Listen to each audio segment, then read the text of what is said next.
Oh, good. We've got Martin in the room. Excellent. All right, well, I think we'll get started. I think people are still coming in, but I don't want to take up too much of Dot and Lisa's time. Give me a second. Hi, everybody. Welcome. On behalf of my colleagues at the Schoenberg Institute for Manuscript Studies, also known as SIMS, I'm delighted to welcome you all here to the first of this year's lectures in our online lecture series. My name is Lynn Ransom, and I'm the curator of programs here at SIMS. So kicking off our series is the amazing medieval DH dynamic duo Dot Porter and Lisa Fagin Davis. I'll introduce them shortly, but before we begin today's programs, I do want to mention a few upcoming events in the SIMS calendar that may be of interest to everyone here. And I'll be putting links with more information in the chat after I finish talking. First, I'm delighted to announce that we'll be offering the 15th annual Schoenberg Symposium on Manuscript Studies on the topic Translating Science. It will be held in person and online on November 10th through 12th. This topic considers the networks of exchange, transmission, and translation of natural knowledge evident in manuscript culture in the pre- and early modern periods. We have invited 14 speakers to present papers on subjects ranging from pharmacology, medicine, alchemy, to technology, among many other topics. Ellie Truitt from the University of Pennsylvania will present the keynote lecture entitled Translatio Scientiae, Chaucer, the Astrolabe, and Making English Scientific. I'd also like to note our two upcoming online lectures for the fall. On October 28th, Judith Olsawi-Schlanger will be presenting on her recent project, the Hebrew Paleography Album, a new tool for the study of Hebrew scripts in the digital age. And on December 9th, Federico Bottana will dive into the card index of Leo Olszki and the trade in medieval manuscripts in the early 20th century. Again, links to all these events and other SIMS information will be posted in the chat. Finally, I do want to remind you that we are recording this lecture and we'll post it to the SIMS YouTube channel in the next week or so. If you're interested in following SIMS events and programs, please consider signing up for our newsletter. I'll be posting a link to that in the chat, as well as links to our website and our journal, Manuscript Studies, for more information. We will be taking questions at the end. If you have questions along the way, go ahead and type them in the chat. And at the end of the lecture, we will pass those questions on to our speakers. You're also, of course, welcome to ask your questions directly at the end. Just please use the raise hand icon to let us know that you have a question. And with that, I'd like to turn to the reason that we are all here, and that is the lecture presented by our speakers, Dot Porter and Lisa Fagin Davis. Of course, many of you already know Dot and Lisa, as they are some of the most visible medievalists online. Dot Porter is curator of digital research services in the Schoenberg Institute, where she leads a number of wide-ranging digital humanities initiatives, including the Philadelphia-wide digitization project, Bibliotheca Philadelphiensis, and her groundbreaking digital collation visualization tool, VC Editor. Dot also leads the weekly Coffee with a Codex series, where she virtually invites people around the world to walk through one of our manuscripts and chat about it. It's a really wonderful opportunity during the week to take a break and simply enjoy looking at a manuscript with other people. And I highly recommend it if you don't already know about it. And again, there will be links to this in the chat. Lisa Fagin Davis is the executive director of the Medieval Academy of America and on the faculty of Simmons School of Library and Information Science. Lisa is also one of the world's experts in all things related to the famous or infamous Voynich manuscript housed at the Beinecke Library, and she has been featured as such on the History Channel and in numerous other media events and publications. Her many publications and manuscript studies include the monograph La Chronique Anonyme Universelle, Reading and Writing History in 15th Century France, which was published in 2015.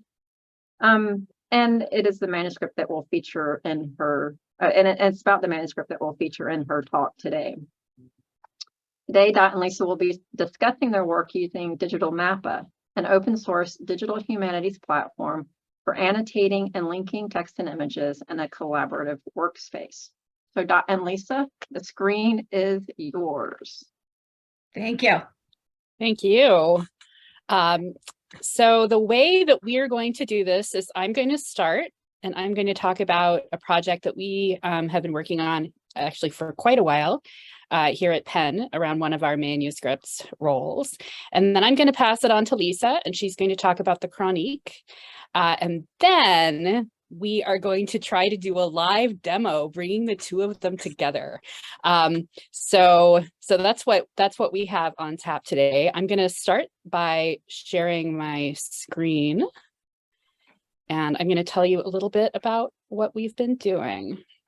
So first of all, thanks everybody for coming. Thank you, Lynn, for that great introduction and for also allowing us to do this. So I'm going to start by talking about this role.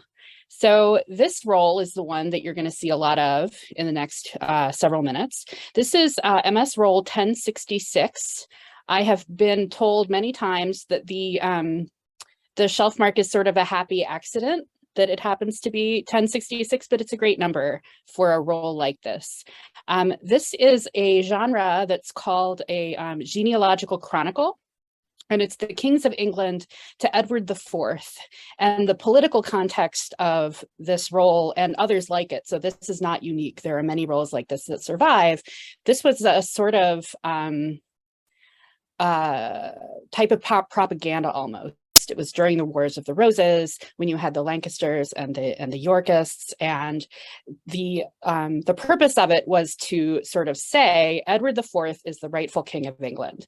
And the way that we're going to prove this or show this is we're going to make these roles that show his line going all the way back to Adam and Eve. And so you end up with this very long, I'll show you exactly how long it is in just a minute, this long parchment roll or scroll that starts at the very, very beginning with Adam and Eve, and it ends with Edward IV. And one of the things that we have to deal with when we get down to the sort of logistics of making digital copies and digital editions of this role and other roles like it, is the sheer size of them. So how big is this? You can sort of get a sense in this photograph, but it's 37 feet long, almost 37 feet long. This is a long, and it's not, of course, one single piece of parchment. It's actually made of 13 pieces of parchment that we call membranes that are stitched together. And you'll actually see the stitching in the photographs in a second. This is long. How long is 37 feet? I did a Google. 37 feet is the height of your usual electric pole. So here is my little image of the roll that I stitched together very quickly on an electric pole. So you could hang it on there, and that, of course, you wouldn't do that because then you can't see it, right? If you're standing at the bottom of the electric pole and you look up at the top, you're not going to be able to see what's up there. And this is, I'm not really going to go into this, but this is one of the really interesting things about looking at these rolls is like, how were they actually made to be used? Like clearly there was this sort of propagandic thing, but how would you actually show them to people? It's also approximately the length of a school bus. I thought this was sort of interesting too. So you've got the school bus lengths. So if you lay it out on a table, imagine a table the length of a school bus. That's what you'd need. We don't have a table that's the length of a school bus in Sims. So when we show this manuscript off, we're not actually unrolling it fully and showing it off. We are doing sort of what we do in this video. There's no sound, but I'll play this as you go. You have to roll it. That's why you call it a roll or a scroll, right? Because it's this physical movement of rolling it. And then there are two people here. So there's a person here on the left, and then they're unrolling it and they're doing it. And I just wanted to show you this because this is something that you don't usually see this. If you're in a museum, it's under glass, you might see the rolly parts, but you're not actually seeing it move. And then of course, we're going to be showing today our digital versions, and you don't see this either. So what we have to do when we make our digital editions, it's this matter of sort of trying to figure out how we can show parts of it off in the system that we have. So I'm going to switch now to start talking about this project. So we do have a digital edition, I guess you could say, of this project. The original project team was put together in probably 2010 or 2011. The first version of this project was published in 2012.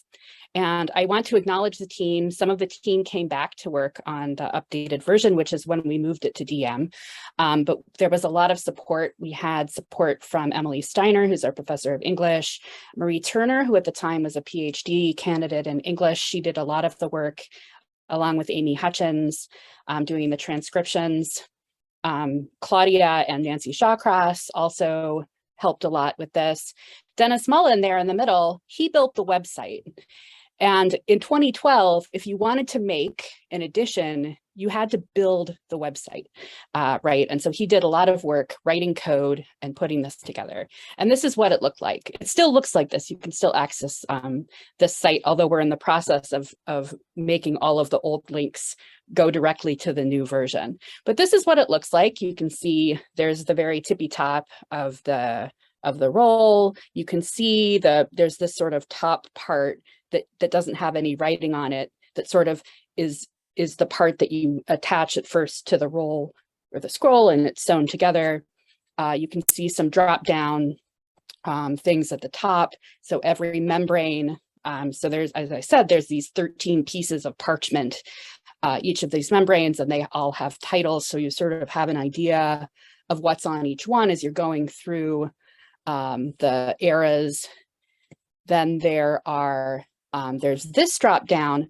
So if we move on, you can even see there's Adam and Eve right in the middle of the bottom of the screen.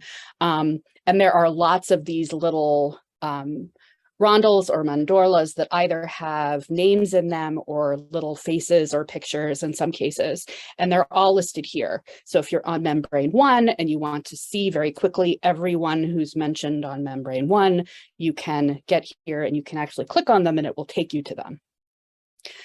If you select a piece of text, if you click on it, it will pop up with a transcription.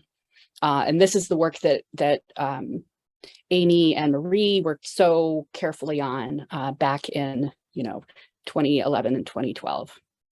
The writing there is in red. It's in red because the text itself is rubricated. And so this was a way at the time that they made this editorial decision that we're also going to make this writing red. This writing is in black because the writing on there is in black. And so again, this was another editorial decision that they were making in terms of like, what do we take from this physical object and make it visible online? And then there's the illustration. So if you didn't already know that this was Adam and Eve, if you clicked on it and said, what is this? It pops up and there's Adam and Eve, which of course also appears in that list of rondels and mandorlas. If we scroll down a little bit more, we actually start getting to this genealogy. So we have Adam and Eve, we have Abel and Cain, and there's Seth there, and now we know who he is, and they're all listed. There's a map, and then if you go further down, the colors that you see at the bottom, that's the rainbow for the ark of Noah's Ark, right? There's also this drop-down list. This is all of the rondels and mandorlas in the whole manuscript. So if you wanted to find somebody in particular, you could click on that and it would take you there. I don't think I actually do that in this example. And then there's also all of the contextual information. So who did this work? What is this role? How do you contact someone with a question? All of these kinds of things, of course, are going to be a central part of any digital edition. So last year, the year before, it's hard to remember, but when we were all sort of stuck at home during COVID, it was sort of decided that now would be a really good time to revisit this project and bring it up to date. Another major thing that made it possible to do it at that time was that DM had just launched sort of a new version, and we had been looking at DM as a possible system to move this to for a long time, and it was the right time then. And so we brought together an updated project team, not all a new team though, because both Marie, who is now at Cambridge University, and Amy Hutchins, who is still our manuscripts cataloger at Penn, they came back to do work. And then I was there. I was not at Penn in 2012, so I didn't take part in the original project. And we also had a student from Drexel, Lucy Hall, who came in and helped.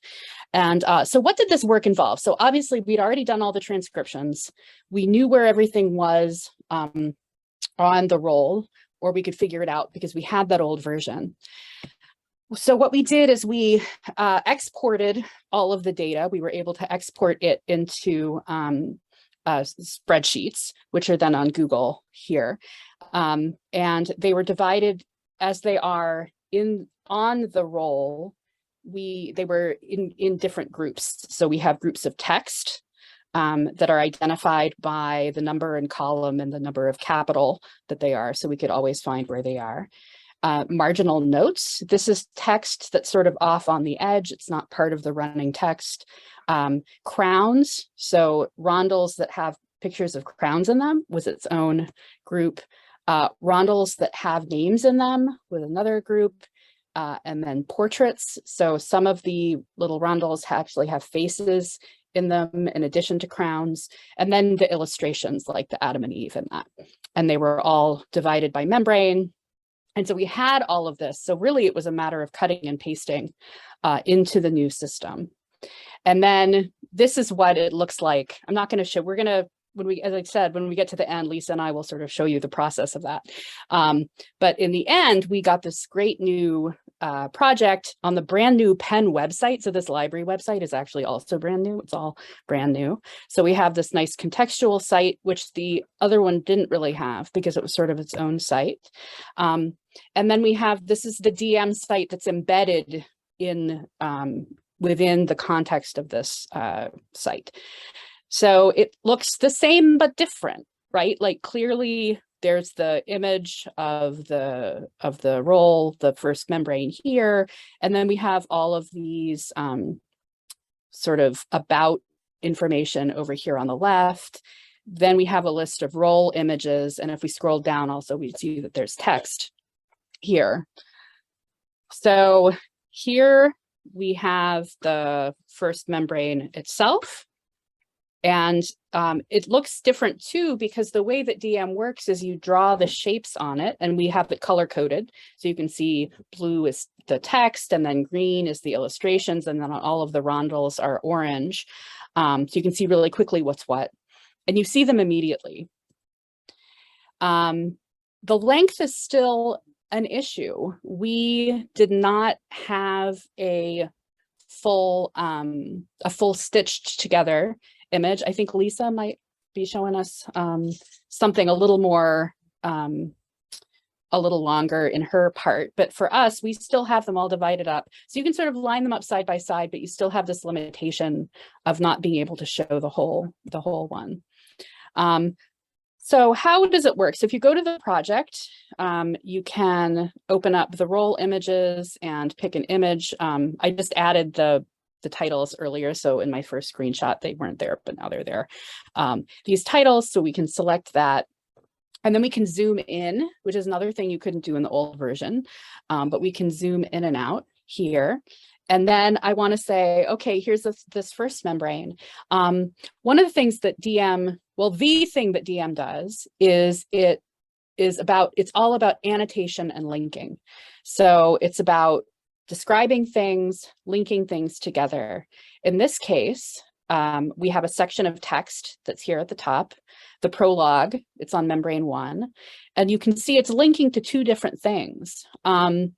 The first thing it's linking to is the full text of membrane 1, the full transcription of membrane 1 that's in this text document.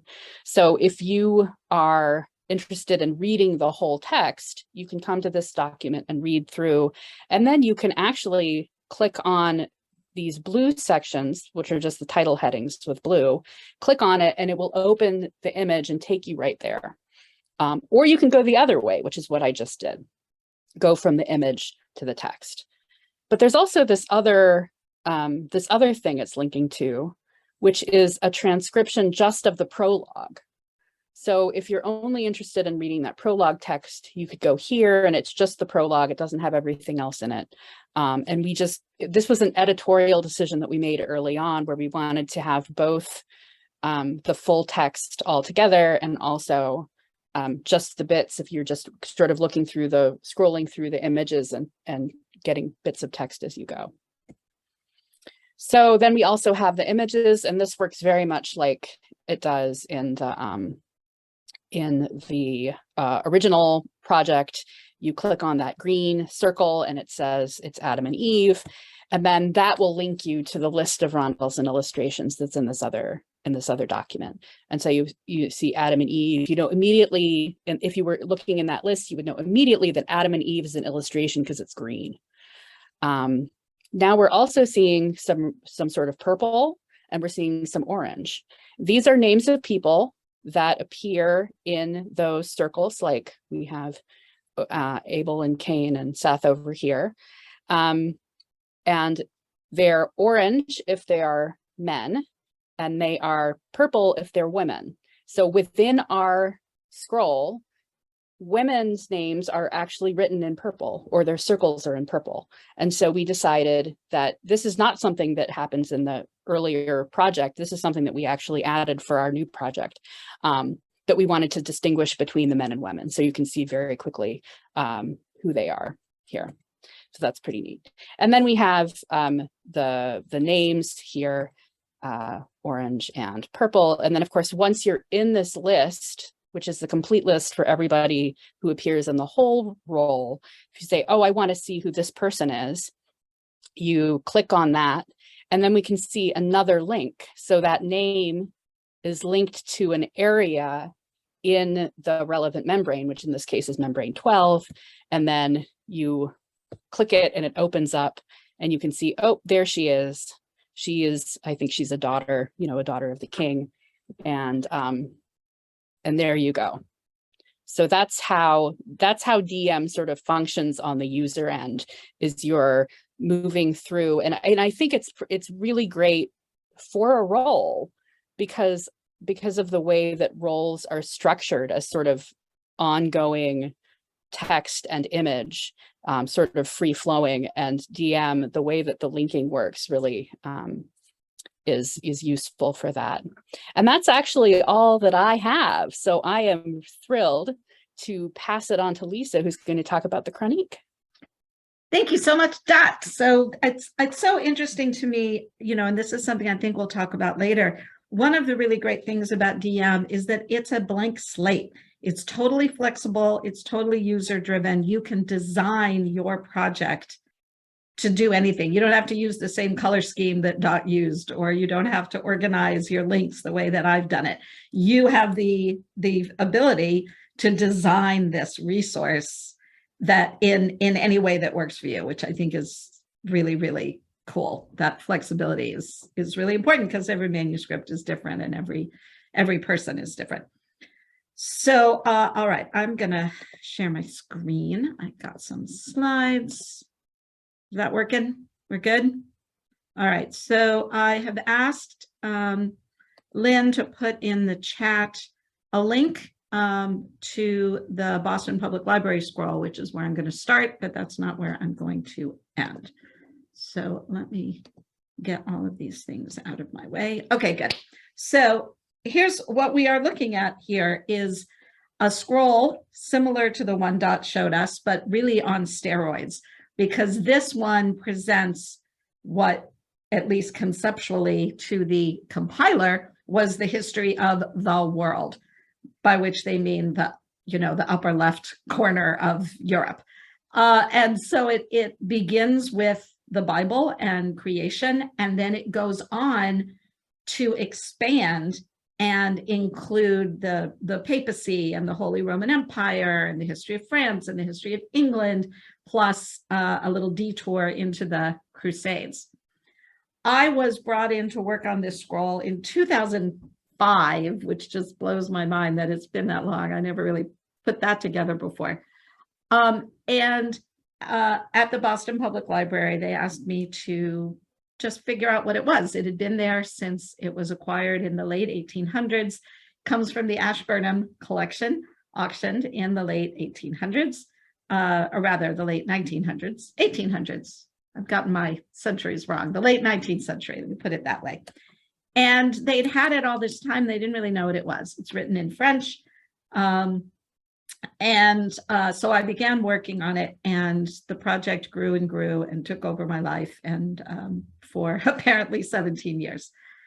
So let me just walk you through it. Over the course of my work, I started with this manuscript. It was the only one I knew about.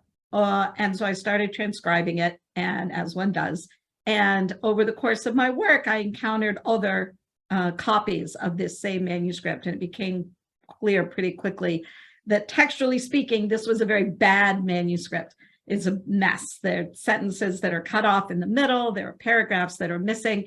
It was a terrible place to start transcribing. So I had to throw it all out and start over again with different earlier manuscripts. This manuscript, I should add, from France, maybe 1470s.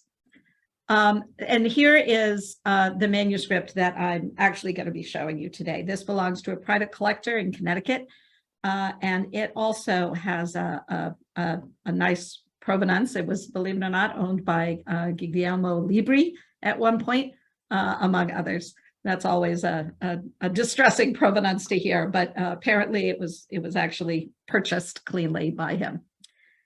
Anyway, so here's a little close-up tour. We start here at the beginning. So we've got 4 days of creation, followed by the creation of the angels, and then the fall of the angels, where you actually see these demons falling out of heaven and transforming from angels into demons as they fall into this hellmouth. It's pretty dramatic.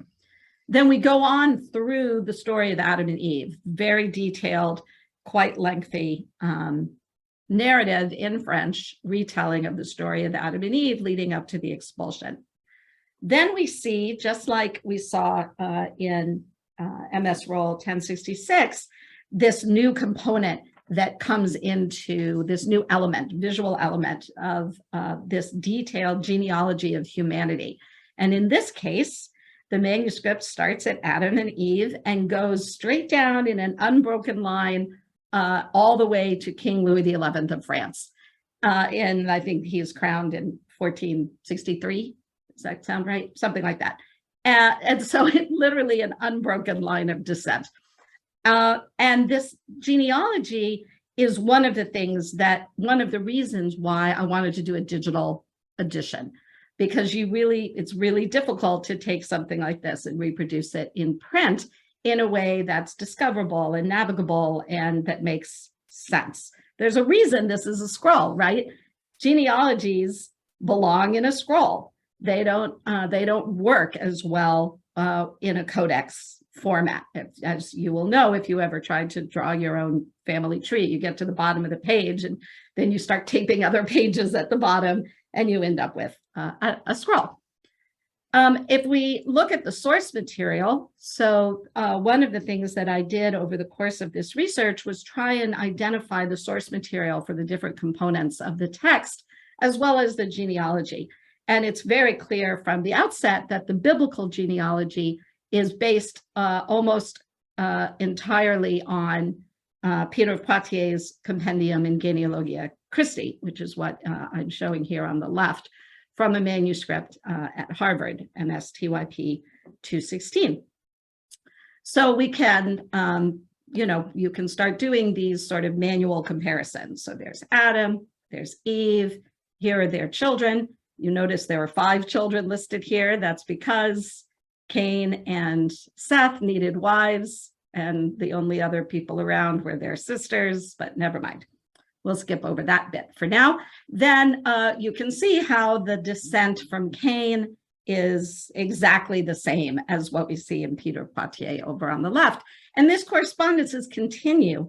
But what we see when we get to Noah is how the function of the chronique really varies from what Peter of Poitiers is trying to do. So the whole point of Peter of Poitiers' work is to show the descent of Jesus. That's the whole entire point. Whereas the chronique has to take that piece and combine it with a much broader sense of world history to try and come up with a universal history. And this plays out really clearly with Noah and his kids. So Noah's children, Shem, Ham, and Japheth, his three sons, as you may know, according to the Bible, divided the world between them after the flood. And in Peter of Poitiers, we see, so if we start with Shem, Shem's descendants get you down to, you follow the trail of Shem and his descendants, and you make your way to Jesus. And so that's why in Peter of Poitiers, Shem goes right down the middle, because it's the most important part. And in the Chronique, we see that continuing on the left, and you eventually make your way to King David, shown here. And then if you keep going down on that side, you're going to get to Jesus eventually. And that's what happens with Peter of Poitiers. We also have these diagrams that were nicked also from Peter of Poitiers. The top one is the arrangement of the tribes in the desert. And the bottom one, believe it or not, is a map of Jerusalem showing the 6 gates leading into Jerusalem. So if we go back up top and we look at Ham, in Peter of Poitiers, there's Ham and 2 sons, Nemroth and Hus, and that's the end. Doesn't go any further. In the Chronique, we get a little bit more detail, but even there, Ham's descendants build the Tower of Babel. We get some offspring and some discussion about what happens after the tower falls, but they're not interested. They're not interested in Ham's descendants.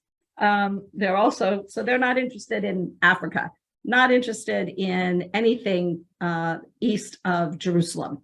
So it's very, very localized sense of world history. And, well, I'll get to that in a minute. If we go back now, we've got one son left, Japheth. On the left here with Peter of Poitiers, Japheth's a dead end. They're just not interested in Japheth's descendants because that takes us beyond biblical history. If we follow the Chronique, this gets us down to the Trojans. As some of you may know, that's the legend that the Trojans are descended from Japheth, and that after the Trojan War, after the destruction of Troy, the survivors flee by boat across the Mediterranean and become the founders of England, France, Germany, and Italy. And there you have all world history in a nice, neat little package. The Bible on the left, secular history on the right. And it goes on like this, down and down. And eventually it settles into this 4 or sometimes 5 column format, where we start with the Bible, which gets us down eventually after the crucifixion. We get the lines of popes. We get the Roman Empire, which leads us to the Holy Roman Empire. And then we have the origins also of France and England, and then a little bit of their crusades thrown in for good measure. So this is generally what the rest of the scroll looks like. We're looking at the coronation of Clovis here with his lion, or Pepin, excuse me. This is King Pepin with the lion that is traditionally shown with him at his feet. And the genealogy continues. The popes are spiritual fathers and sons, the empires, the French Empire, the history of France and the history of England over here on the right. But eventually, because it's written in France, it is the French genealogy that really takes over. And just as Dot was saying that the point of the Edward IV scroll is in part to prove that Edward IV had the right to sit on the throne of England. Well, you can imagine what the French Chronique has to say about that. Edward IV is absolutely not the rightful king, and we will prove it by this genealogy. There's a whole piece in here about how, well, if women were allowed to sit on the throne, then yeah, sure, Edward would be the king because of his great-grandmother, who was Isabel, who was the daughter of the King of France, but we don't see it that way. And therefore, Edward does not, in fact, have the right to be the King of England.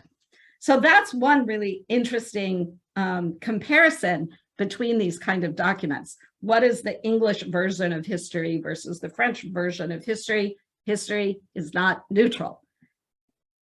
So all of that got me to this book. And in my book, I have a transcription, a critical edition with lots of notes about variants, and a translation. And you can imagine that was a lot of text. It took years to do the translation and to collate 28 extremely lengthy scrolls. But I did, and came up with a stemma. And you can see here's B for the BPL scroll. It's a second recension manuscript, and it's really late, and it's way down on the stemma. It was just an absolutely terrible manuscript to start with. So I had to scrap that work and sort of go back to the beginning. So in my book, you'll see there's the text, there's a critical edition, there's a transcription, translation, but very little about the genealogy. And that is because genealogies are really difficult to put in a book. Fast forward to, so it's 2010 now.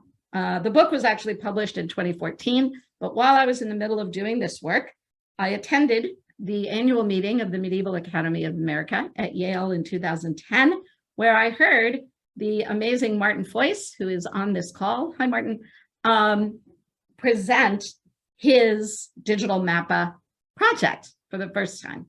And it occurred to me that the work he was doing on the Hereford map and other maps, digitizing them and developing a system of annotations to give transcriptions and other information about the contents and the sites depicted on the Hereford map and others, struck me as something that could be really powerful for a digital edition of the Chronique. And so I cornered him at a reception at the Beinecke Library, and I said, what do you think? Do you think this might work as a test case?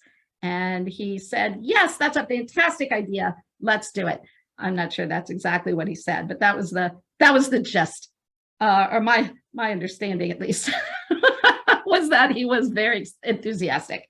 So this was when he was at Drew, and we worked with the programming team at Drew University for several years to develop what would become DM 1.0 and the Digital Chronique. So we had developed this resource that would allow you to click on the name of a person over here and follow that link to see where they fit into the genealogy, if they're illustrated at all, and then a description of the illustration. We had, I had little character cards that gave what we might, information about the individual, and then text and translation. So this was, in fact, not a critical edition. It was essentially a digital edition of a single manuscript.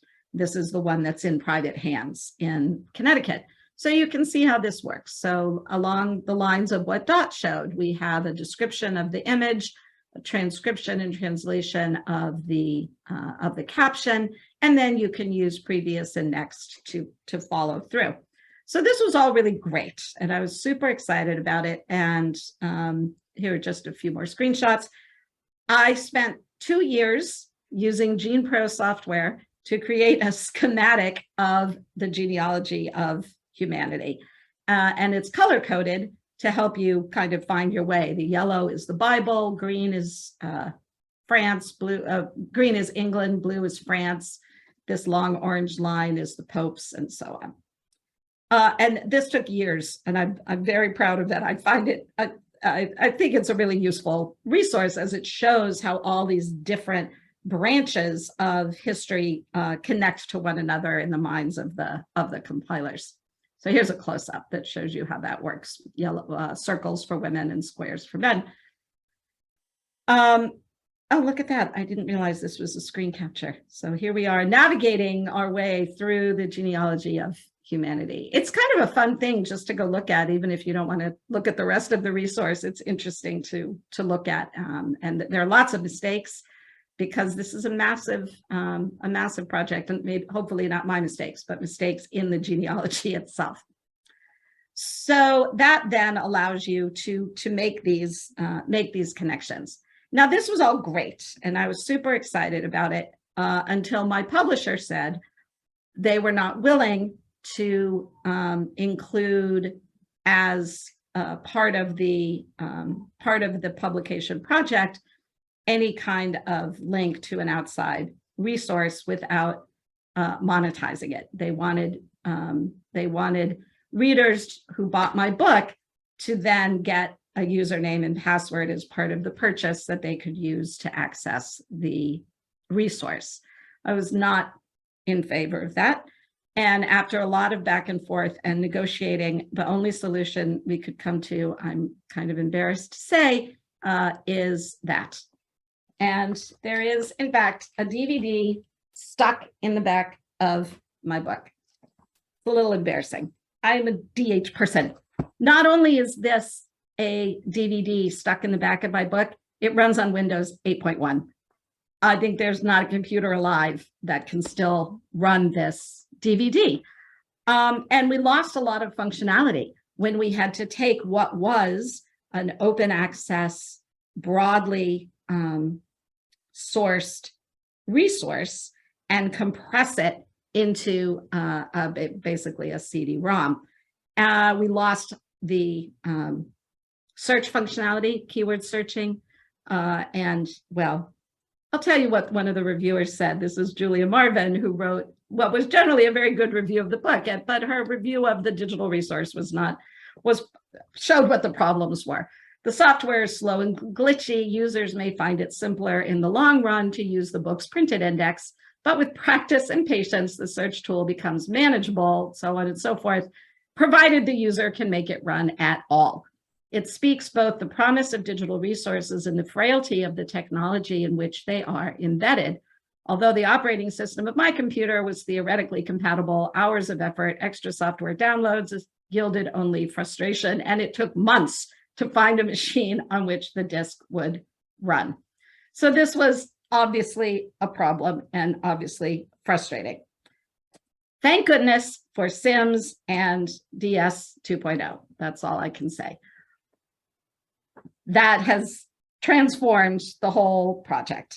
So DS 2.0, as Dot has demonstrated already, allows you to set up links, bring in external witnesses, develop a schema of linkage however you want, whatever you think is going to work for your project. So for my project, there are lots of different kinds of resources that we've linked together in a really carefully mapped out way. So there's this index of all of the people that are mentioned in the chronicle, whether in the text or the genealogy. It's 1,400 individuals. 62 of them, I believe, are named John. So that was fun, trying to sort out who was who there. Then we have the annotations of people, annotations of each of the miniatures, and the text here, the transcriptions, and the genealogy. Here's the lake schema that we've set up that shows how everything is linked to one another. If you're going to do one of these projects, I suggest that you start by thinking about this. You don't just want to start throwing things in and start making links. If it's a big project, you really need to have a map to guide you so that you can be sure that you're making the links that you want and that you have made all the links that you want and nothing that you don't want. So this took a lot of time and thought to think about how people are going to navigate through this. You can't link everything to everything. You have to have a structure that makes sense, that helps you make your way through in a logical way. And of course, nothing is set in stone, as it were. It's not printed. So things can easily be changed. If you change your mind or you want to add a new resource, you can very easily make those changes.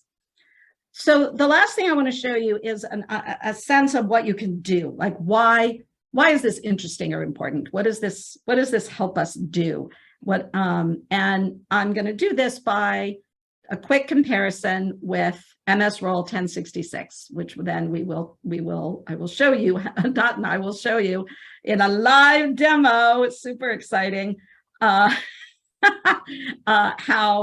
you could do this in DM.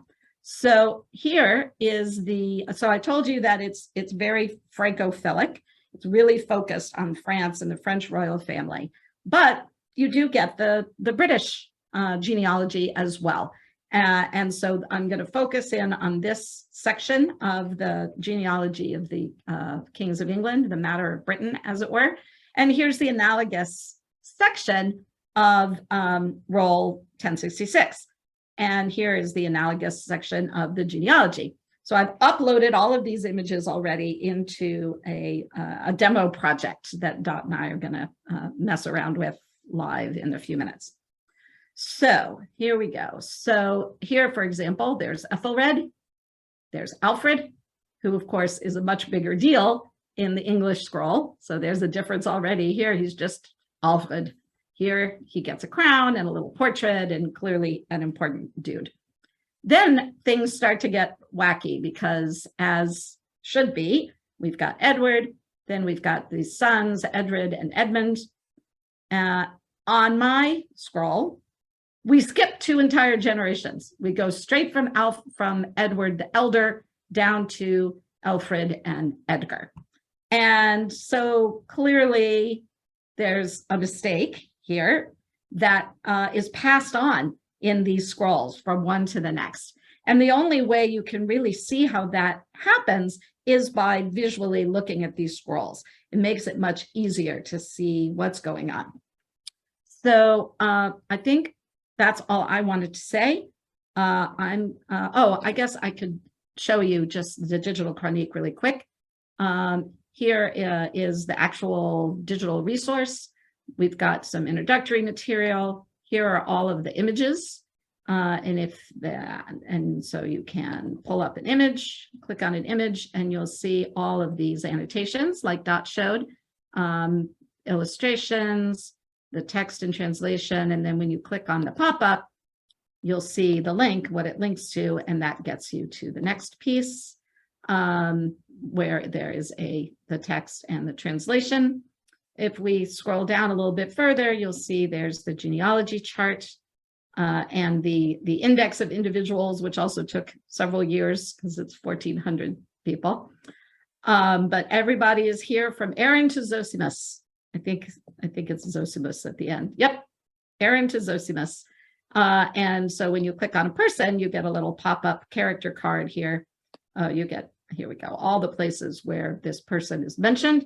Here's their little pop-up character card, which will tell you something about who they are and when they lived, if we know that. There we go. So there are his dates, where he's used, and where he appears. In this case, he appears in the text and in the diagram, papacy section, male, and there are his dates. And so these are just the choices that I made, the things that I thought would be interesting. But there are lots of other ways you can encounter this kind of material. And that's one of the really fantastic things about this resource, is that it gives you that opportunity to approach this material in the way that you think is ideal. And then the final thing I've done is you can use IIIF to manifest manuscripts from other servers, IIIF server, into the resource here. So for example, this one at Harvard, this scroll is imported using IIIF. Or you can just upload images. So here's the BPL scroll that uses IIIF. There they are. So if I open that up, you'll see in this folder, which will take a moment, but that takes advantage of IIIF technology, IIIF functionality to pull the images in when they're called for instead of having to download and upload them. All right, Dot, I think that's all I had. Shall we look at some questions before we go Sure, out? why Oh, don't- yes, and thank you. Martin Martin has added a shout out to Max Gray, so thank you. Appreciate that. Yes, the transfer of data from the old version to the new version was complex. Yeah, and it's interesting that obviously your data was a lot more, I think, complex than ours was for the 1066, but we looked very briefly at doing something automatic, and then we're like, we're just going to pay some people to copy and paste because it was just that much easier for us. So we've been sort of chatting as you've been talking. If there are, maybe we should take a second for questions before we move on to the I see live a demo. comment from Liza Strakov, who Oh. did review my book. And she writes, I remember reviewing the book and I had to go to the library computer lab to run the CD. Yeah. Yeah. I think Thanks, we've all Liza. been there. Sorry about that. All right. So are there specific questions? Yeah, Martin says all that program data was never designed to be accessed off of a CD. Exactly. Yeah. I mean, that was a very frustrating moment for sure. Yeah. Let's see. And Max is here too. Hi, Max. Thank you. Are there any specific questions before we dive into a live demo? Are people taking bets about the over under on the success or utter failure of a live demo? Yeah. So there is a question from Susan. That's a great question, Susan. Yeah, what do we know about the planning and execution of the layout of a scroll, stages, steps, number of columns? So in my case, I do get into that in the book a little bit because for the most part, it seems clear that the genealogy was drawn first. All of the links, that came first because the text goes around it. The text, avoids overlapping the lines. But there are some places where that clearly didn't happen, where the lines then squiggle between words and between texts. But generally speaking, as far as I can tell in these, that the genealogy the genealogy seems to have come first before anything else. And the illustrations are part of the genealogy. And one interesting corollary of that is that the earliest copy, which is in St. Petersburg and has no illustrations and is much smaller format, but just as detailed, the genealogy and the text line up really, really well. It's really carefully laid out. By the time you get to the scroll that I used in the digital chronique, that's a copy of a copy of a copy. That's like 5th generation or more. And the alignment between the genealogy and the text is gone. So you might have Charlemagne up here in the genealogy, but the actual text is way down here. It could be, okay, bye, Martin. Good luck with the demo. No, he abandons us. And so that alignment is way off. Jerry's question in my scroll is there's nothing on the doors. Dots is and that's unusual for these scrolls. They rarely, for genealogy scrolls, there are other kind of rolls where you do get text on both sides, but for these chronique scrolls, they're almost always just on one side. So I'll let Dot speak to it. I don't think there's a connection between what lands where, recto and verso. So I'm reminding myself of what the text is even that's on the so the Compendium Historiae and Genealogica Christi attributed to Peter of Poitiers is what's on the other side. Yeah. And I believe that in Edward IV chronology, that Jesus appearing also has Jesus on the other side. Oh, that's nice. But that's the only thing. We don't really, honestly, we don't pay attention that much to the other side. So it would be, that would be an interesting thing to look at, like, Yeah, and to if see there's some whether or not correlation. that's Yeah. accidental or not. Well, it Yeah. does, it does speak to the complexity of these objects. You know, I mean, if you think about what it takes to plan, to lay out, to, you know, to structure these objects, they're really complicated.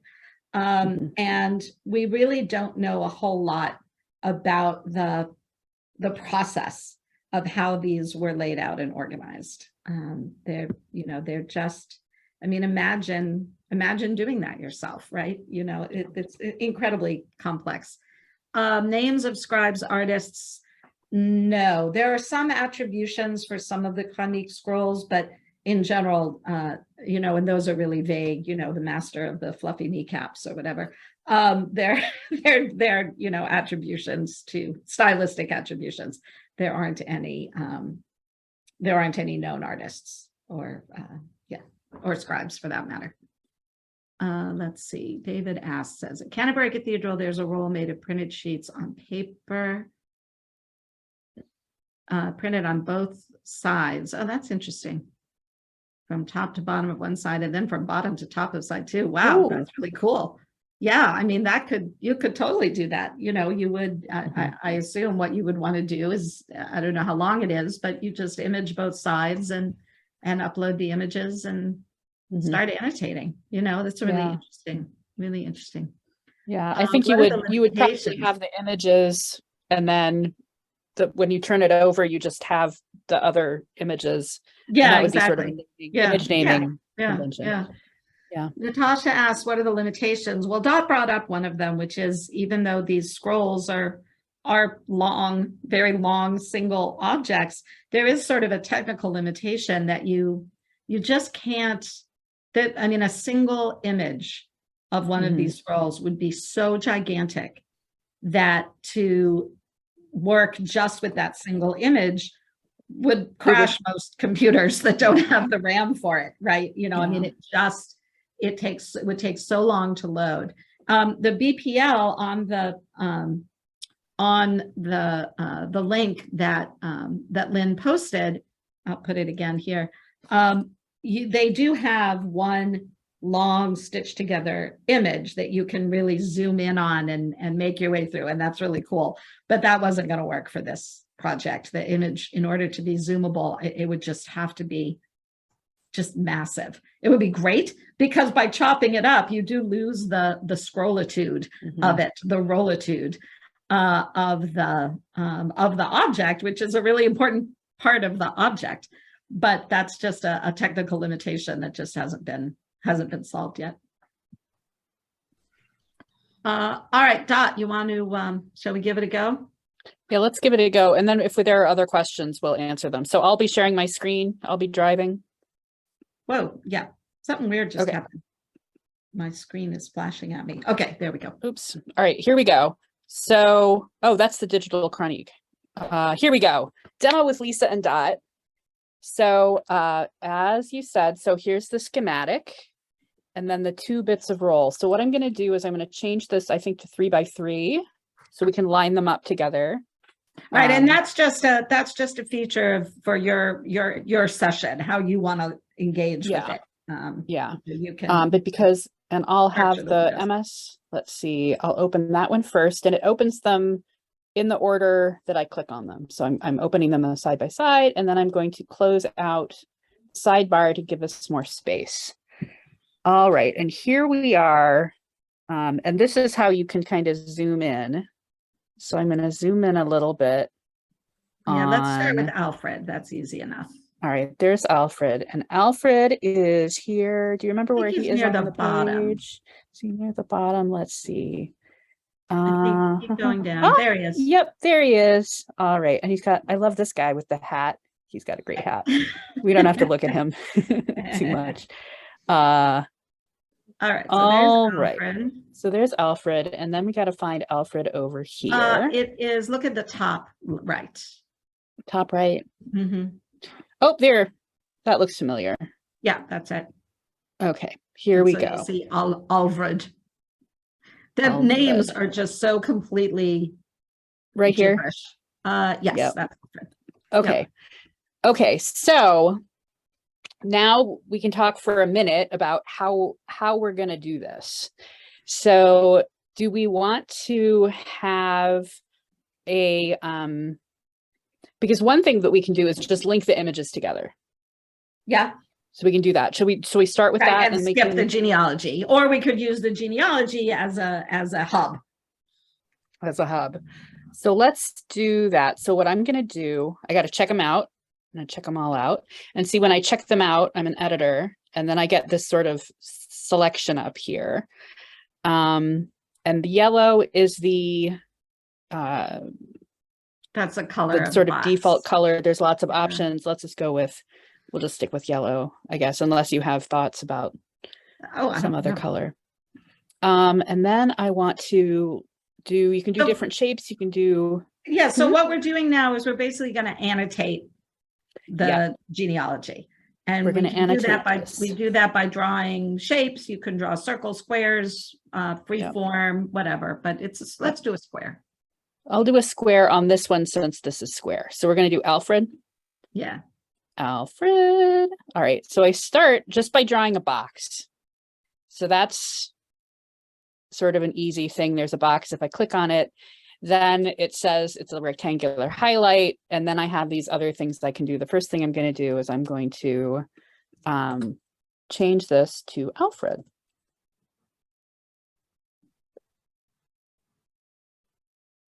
I probably spelled that wrong, haven't I? Genealogy. There's an O after the A. Close enough, though. No. E-A-O. E-A-O. Okay, it looks weird. Yep, there we go. Okay. We got it now. All right, great. So this is just to differentiate these different Alfreds. So I'm going to start by annotating all of them, and then we come over here. And now we want to use a circle because it's a circular. We're going to use circle. And this is Alfred here? Yeah. With the face? All right. So I selected the circle, and now I'm going to make a little circle here. And it's not quite in the right place, so I have to move it. And I think this is how I do this. And then I can grab, come on. There it is. I want to move it. Select and change, open and navigate. I can move it, can't I? Well, let's delete it and start over. I think if you set up the circle, like if you start by clicking in the center of oh no, here we go. Then you get the right one. Oh, there we go. I got him. I got him to move. I figured out I had to grab it and move. Okay, so good. Now he is Alfred, and now I'm going to annotate him as, come on.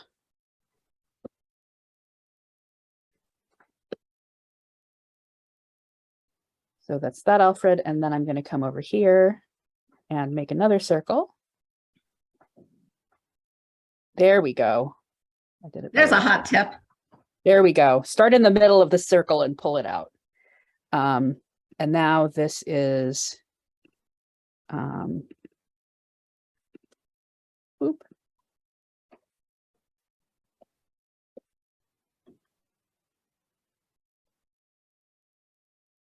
Okay, so now we have Alfred in all three. And then we do the magic of linking, which is basically grabbing, we're just going to link them all together. So we do that. So you see there's that little link icon. You just pick it up and drag it to what you're linking to. Yep. And so now the chronique is linked to the genealogy, and the genealogy is also linked to the chronique. And then if I come over here and grab the link here and drag it and drop it here, now Alfred is linked in both places. Yeah, so let's close those annotations and just see what it looks like when we open them. So now there's that, and I can even check these. I'll check these in real quick. So if you as a user came to this, you would see this. You wouldn't have the check-in, the checkout box, but then you would click on that and say, oh, here are all the places where Alfred appears in these other editions. And then if you close that, and then you can sort of open it up and say, I want to see him in MS Roll 1066. And it'll take you And- right to the annotation that you're looking for. And these are Yeah. discoverable, I should add, through that search, the little search box at the top. Anything that you have typed in, if you type Alfred, you're going to get the result. But, Maybe it takes a minute to, oh, okay. Well, they're there somewhere. might not be indexed. It might take a Yay, while love for it to love. index it, but you know. So that's basically how this works. It's really easy. And then you can also link to external things. You could add a URL if you wanted to go to Alfred's Wikipedia page or somewhere else. Yeah. And you could also, let's say that we wanted to make a little page where we talk about Alfred, right? So this is then Yeah. um Alfred the Great. Alfred the Great. Alfred the Greatest. right. Everything about Alfred. And in And you could add a Yeah. link here too. There's a little link button over next to the 12, so you could add a link if you wanted to. Yep, you could add a hyperlink going out to his Wikipedia page. And this is where in Lisa's project, you know, you have those annotations for all of the people with more information about them. And this is where you would do that. And then there's this annotation that is also on here. So now we click on that and we've got the annotation and we've also got these.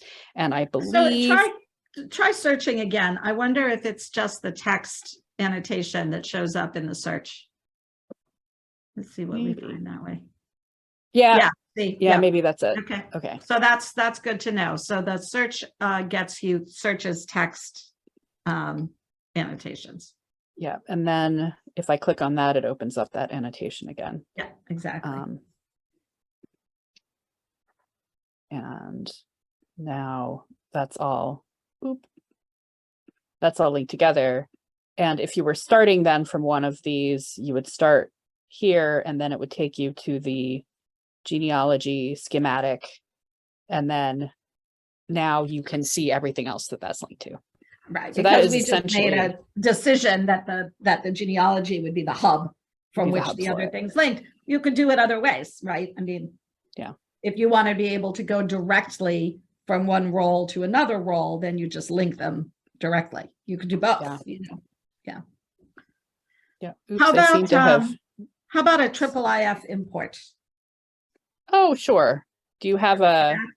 Let's oh wait, I have hold on, I'm going to put a manifest in the chat that we can use. Here's the manifest for the hold on one second.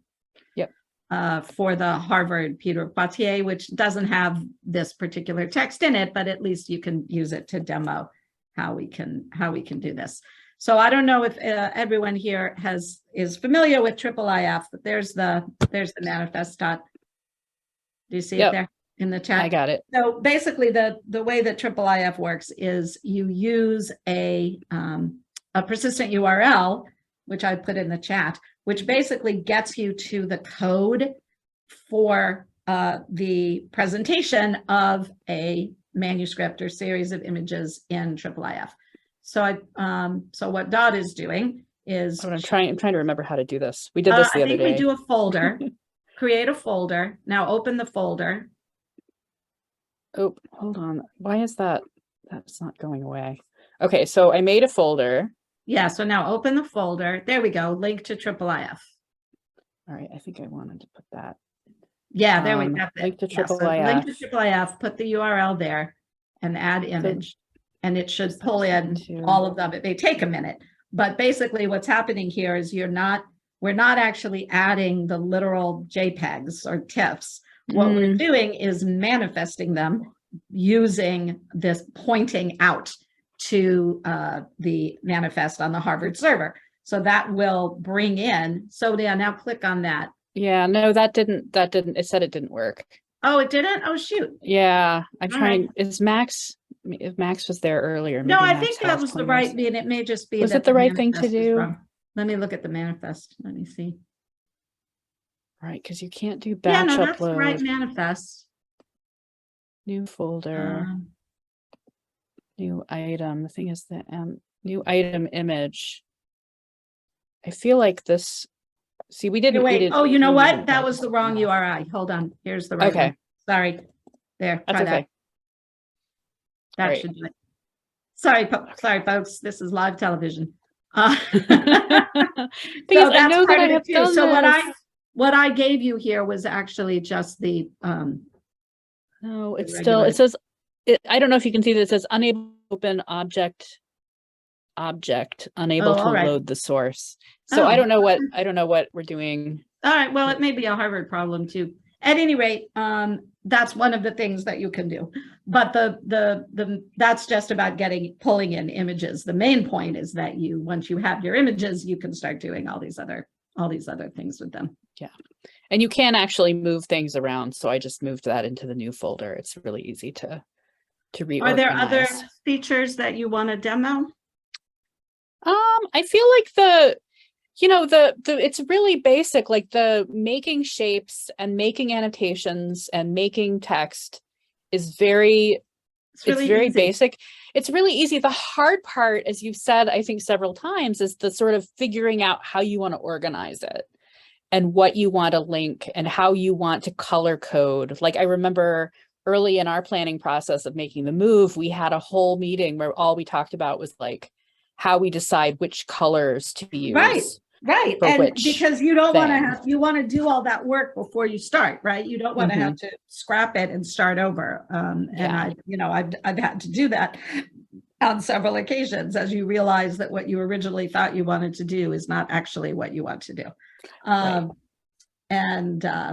Yeah. Oh, good. So Max has helpfully provided a link. There are lots of really great instructional videos to help you get started with Digital Mappa.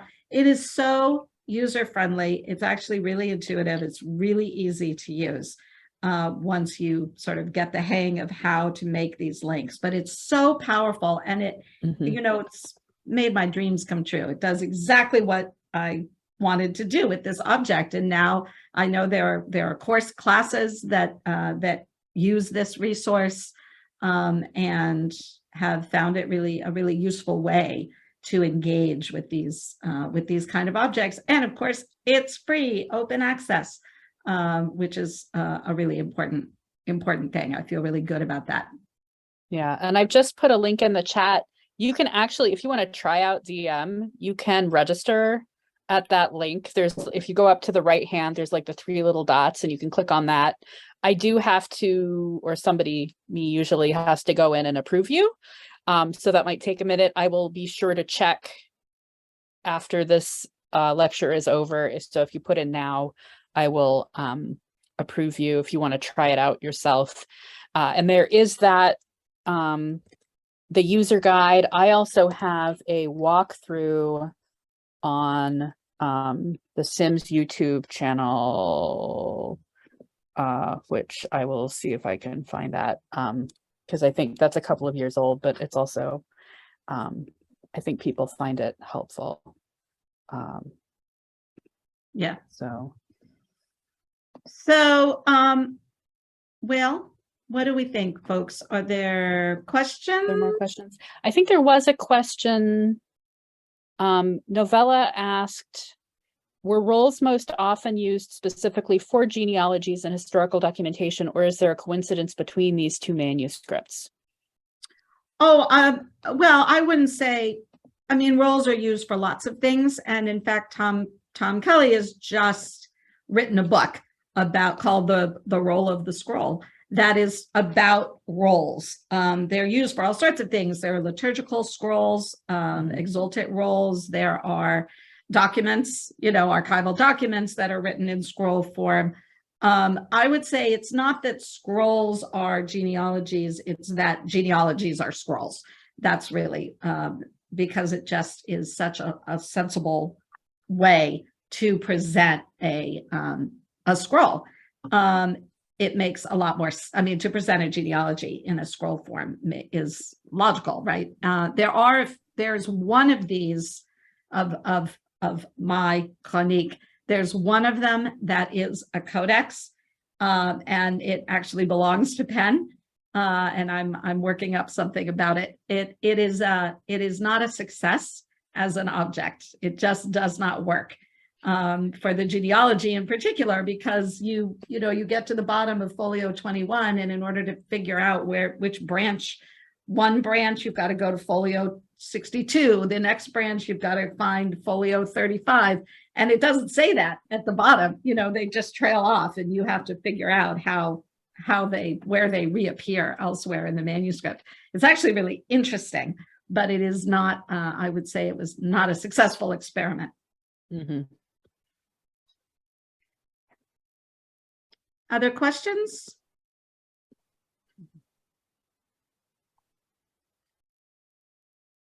Well, if there aren't other questions, and I'm speaking slowly in case something pops up in the chat or I see a hand raised. Thank you very much, Lisa and Dot. This was really fantastic. It's exciting to see this working. I know that Dot, you've been working especially hard on this. Lots of people clapping. Thank you. I just posted links to the next couple of online lectures. Please do register for those. So they both promise to be really interesting. And I think with that, we can close.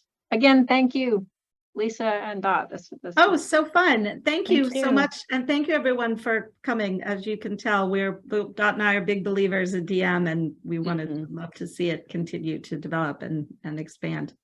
Yeah. And we're here to answer. If you have questions, if you want to get started and you have questions, you can email me and I'm happy to help and talk. Yeah. Yep. Right. Thank you. Thank you. And then Thank you. sign off. Bye, everyone. See you next time. Bye. Bye.